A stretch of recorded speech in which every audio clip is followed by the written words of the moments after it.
1893 সালের সেপ্টেম্বর মাসে স্বামী বিবেকানন্দ প্রথমবার শিকাগো গিয়েছিলেন।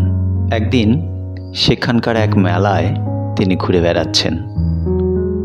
হঠাৎ পেছন থেকে তাঁর পাগড়িতে কেউ টান দিল। স্বামীজি তাকিয়ে দেখেন পোশাক পরিচ্ছদে দেখতে ভদ্রলোক এক ব্যক্তি এই কাজটি করেছেন।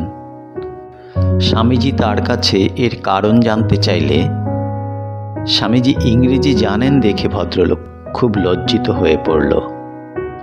ওই মেলাতেই আর একদিন তাকে একজন ইচ্ছে করে ধাক্কা দিয়ে চলে যাচ্ছিলেন।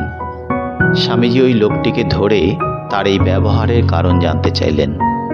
লোকটি আমতা আমতা করতে থাকলেন এবং তার কাছে ক্ষমা চাইলেন, কিন্তু তারপরেই লোকটি জানতে চাইলেন স্বামীজি এমন পোশাক পরেন কেন।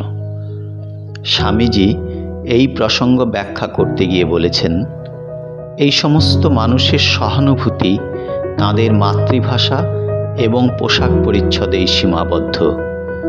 দুর্বল জাতির ওপর সবল জাতি যে অত্যাচার করে তার অধিকাংশই এই সংস্কার থেকে আসে। তিনি বলেন যে আমাদের মনে রাখা প্রয়োজন, অন্যের কর্তব্য বিচার করতে গিয়ে আমাদের চোখে তা না দেখে তাদের চোখ দিয়ে দেখতে হবে। আমি বিশ্বজগতের মাপকাঠি নই, সমগ্র জগৎ আমার ভাবের সঙ্গে মিলে চলবে না।